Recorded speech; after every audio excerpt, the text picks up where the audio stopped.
Hello everyone. आज इस समय आपको एक थोड़ा सा रिवीजन के पॉइंट ऑफ व्यू से एक एक नंबर वाली 1 मार्कर क्वेश्चन बताने जा रही हूँ। बहुत क्विक और छोटी सी वीडियो। चलिए आइए देखते हैं। हमने यहाँ टॉप पर लिख रखा है नेम द फॉलोइंग। ठीक है, अब हमारा पहला सेंटेंस बन रहा है प्लांट हार्मोन का क्वेश्चन है। अ गैसियस प्लांट हार्मोन, आंसर लिखा हुआ है इथाइलिन। ये तो ये हो गया कि सेंटेंस दिया हुआ है और हमें टेक्निकल टर्म में आंसर लिखना है, यानी क्वेश्चन आपका ये हुआ अ gaseous plant hormone and your answer is ethylene and it is having for 1 mark. अब इसी क्वेश्चन को हम ऑब्जेक्टिव फॉर्म में भी फ्रेम आउट कर सकते हैं। बॉडी क्वेश्चन का स्टेम वैसे का वैसे ही हो और 4 हार्मोन के प्लांट हार्मोन के नाम दे दिए, उनमें से एक आपको इथाइलिन टिक करना है।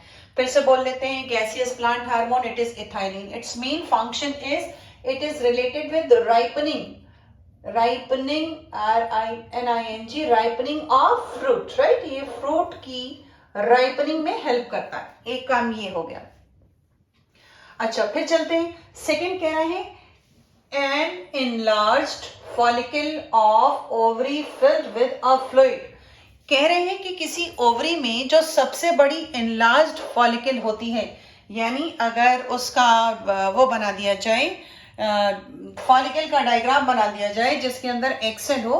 ये मैं इसको हटा लूं और यहाँ पे आपको डायग्राम बना के दिखा देती हूँ। ये देखिए यहाँ पे ये दिखा देती हूँ। ये पूछ क्या रहे हैं कि अगर कोई ओवरी है तो उसके अंदर सबसे बड़ा वाला फॉलिकल, ऐसे अगर ओवरी है, ये ओवरी ड्रॉ करी हमने, ठीक है, और इसके अंदर सबसे बड़ा वाला फॉलिकल जिसके अंदर ओवम होता है, तो इसके अंदर जिसमें फ्लूइड फिल्ड होता है उस फॉलिकल को हम क्या कहते हैं? तो आपका आंसर है ग्राफियन फॉलिकल। यानी टेक्निकल टर्म में सेंटेंस दिया होगा ओवरी के अंदर पाया जाने वाला सबसे बड़ा वाला फॉलिकल जिसके अंदर फ्लूइड भरा रहता है और वो वेल मैच्योर है, उसे क्या कहते हैं? तो आंसर हो गया ग्राफियन फॉलिकल। ऐसा होता है। डायग्राम नहीं बनाना है बट आपको समझाने के लिए दिखाया है। थर्ड कह रहा है the phenomenon of attachment of blastocyst to the uterine wall of the mother.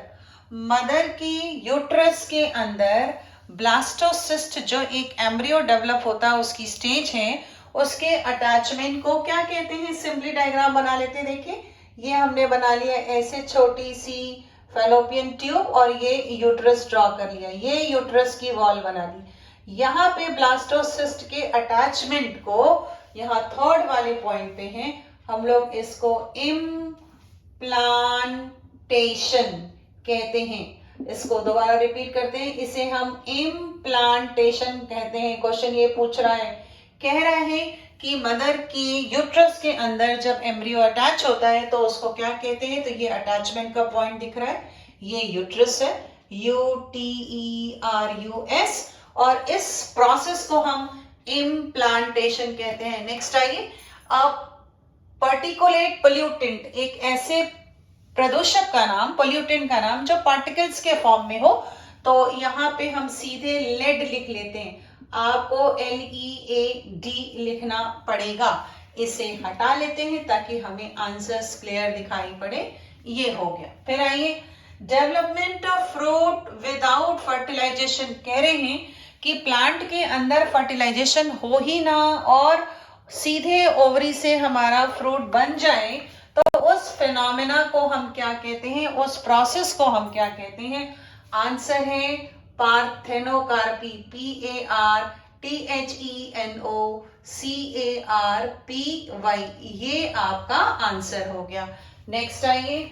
अब हम इस पे आ गए, ये F6 वाले पे। In which part of the kidney tubules, kidney के टिब्यूल्स के किस हिस्से में, यानी नेफ्रॉन के किस हिस्से में वाटर इज रीअब्सॉर्ब मोस्टली? पानी का सबसे ज्यादा रीअब्सॉर्प्शन होता है। आइए थोड़ा सा आपको हिंट दे दूं, कैसी दिखाई देती है किडनी की ट्यूब्यूल? ऐसा शॉर्ट में यहाँ बना देते, ये भी हटा लेते हैं इस वाले का आंसर, तो हमें थोड़ी जगह मिल जाएगी। ये देखिए ये हमने बनाया और ये आपका हो गया बोमेंस कैप्सूल, PCTU जा रहा है, ऐसे आए नीचे, ये आए, तो ये होता है किडनी ट्यूब्यूल का, ये किडनी ट्यूब्यूल का पूरा हिस्सा। हमने असेंडिंग लिम्ब बनानी है, ऊपर जा रहे हैं और फिर हम डिस्टल कॉन्वोल्यूटेड ट्यूब्यूल बनाते हैं। तो वो इसकी बात कह रहा है। कह रहा है कि विच part of the kidney tubule, तो ये हिस्सा किडनी ट्यूब्यूल है, तो किडनी ट्यूब्यूल के किस हिस्से में सबसे ज्यादा पानी का एब्जॉर्प्शन होता है? विच part of the kidney tubules water is reabsorb mostly? Your answer is proximal, XIMAL, proximal convoluted, convoluted tubule, TUBULE. फिर से बोल लेते हैं, आंसर है proximal convoluted tubule, यानी इस हिस्से में PCT. देखिए क्वेश्चन और निकल आता है क्वेश्चन की right full form of PCT, तो आपको लिखना है proximal convoluted tubule. फिर से देख लेते हैं, in which part of the kidney tubules water is reabsorb mostly? Your answer is proximal convoluted tubule. Next चलते हैं, the process by which ions pass from their lower to higher concentration. उल्टा हो रहा है. मोस्टली जो diffusion होता है उसके होने का प्रोसीजर ये कि जिस तरफ आयंस ज्यादा है, जिस तरफ मिनरल आयंस ज्यादा है, उधर से कम की तरफ हो रहा है, लेकिन यहाँ उल्टा हो रहा है. Lower to higher concentration through a living membrane. किसी प्लांट में किसी तरफ, यानी एक तरफ, कंसिडर करिए मिट्टी में कोई एक आयन कम है और हमें प्लांट में वो आयन, मिनरल आयन ज्यादा है, लेकिन फिर भी हमें मिट्टी से उस आयन को एब्जॉर्ब करके सेमी परमेबल मेम्ब्रेन के थ्रू प्लांट के अंदर ले जाना है. तो ऐसे वाले एब्जॉर्प्शन में जिसमें एनर्जी भी खर्च होती हो उसको हम क्या कहते हैं? आपका आंसर है ACTIVE, एक्टिव ट्रांसपोर्ट. ठीक है, ये हो गया TRANSPORT, ये हो गया active transport. Again I repeat, यानी हम lower to higher concentration ions को ले जा रहे हैं और एनर्जी को हम ATP के फॉर्म में खर्च कर रहे हैं. आंसर लिखेंगे एक्टिव ट्रांसपोर्ट. ये बात याद रखिएगा, कभी कभी एनर्जी की जगह पे वो वर्ड यूज करते हैं जिसको हम लोग कहते हैं ATP, यानी इसकी जगह ATP भी लिखा जा सकता है. 8th पॉइंट पे आइए, कह रहे हैं the hormone that stimulates other endocrine glands to produce their specific hormone. Meaning उन हार्मोन्स का नाम बताइए जो किसी ग्लैंड से निकलते हैं और उस ग्लैंड से निकलकर दूसरे ग्लैंड को स्टिमुलेट करते हैं कि भाई सो मत, उठ जाओ, ये तुम्हारा काम है, अब ये तुम्हें करना है. यानी कुछ ऐसे हार्मोन्स जो एक ग्लैंड से निकले और दूसरे ग्लैंड को जगा रहे हैं कि भाई अपना वाला काम करो, ऐसे हार्मोन को हम ट्रॉपिक हार्मोन कहते हैं. राइट, यहां हमने लिखा ट्रॉपिक हार्मोन. अब ट्रॉपिक हार्मोन को निकालने का काम पिट्यूटरी करती है जो हमारे ब्रेन में पाई जाती है, इसीलिए हम उसको मास्टर ग्लैंड कहते हैं. ये कह रहे हैं the hormone that stimulates other endocrine gland to produce the specific hormone. For example ले लेते हैं, यहाँ से पिट्यूटरी से एक हार्मोन निकलता है TSH. फिर इस यहाँ पे आ जाते हैं, TSH का पूरा नाम है थायराइड स्टिमुलेटिंग हार्मोन. देखो नाम में ही पता चल रहा है कि ये TSH पिट्यूटरी से निकला, पिट्यूटरी से निकला, निकालने वाले का नाम है PITUITARY. इसको निकाला पिट्यूटरी ने है, इसने TSH से एक मैसेज थायराइड के पास भेजा है कि भाई थायराइड जग जाओ और थायरॉक्सिन को निकालने का टाइम है, थायरॉक्सिन निकाले आओ.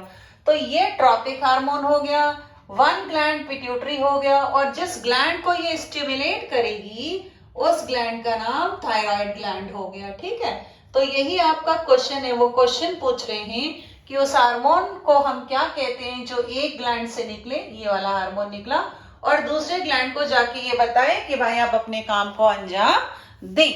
चलिए एक और आते हैं, 9th वाला पे आते हैं. The period of intrauterine. जब हम इंट्रा वर्ड यूज करते हैं तो इंट्रा का मतलब होता है अंदर, ऑर्गन के अंदर. कौन सा ऑर्गन? यूट्रस. तो the period of intrauterine development of the embryo. किसी एम्ब्रियो को यूट्रस के अंदर पूरा डेवलप होने के लिए जो टाइम चाहिए उसको हम क्या कहते हैं? तो हम आंसर लिखेंगे जेस्टेशन पीरियड. जेस्टेशन पीरियड, ये हमारा आंसर हो गया, जेस्टेशन पीरियड. ये आंसर रेडी हो गया. किसी मदर के यूट्रस में टोटल टाइम पीरियड जितने में वो एम्ब्रियो से फीटस बनता है उसको हम लोग उसको जेस्टेशन पीरियड के नाम से जानते हैं. The fluid surrounding the developing embryo. जब एम्ब्रियो पूरा डेवलप हो गया है तो उसको जो फ्लूइड सराउंड कर रहा है उस फ्लूइड का क्या नाम है? तो हम आंसर लिखेंगे एमनियोटिक फ्लूइड। एमनियोटिक फ्लूइड, हट जाती हूँ सामने से, आपको साफ साफ दिखाई पड़े, एमनियोटिक फ्लूइड। तो ये हो गए, इसमें भी हम ऑब्जेक्टिव के फॉर्म में कन्वर्ट कर सकते हैं, यहाँ भी ऑब्जेक्टिव के फॉर्म में ये क्वेश्चन कन्वर्ट हो सकता है। तो इतना ही, बाय बाय, फिर मिलते हैं।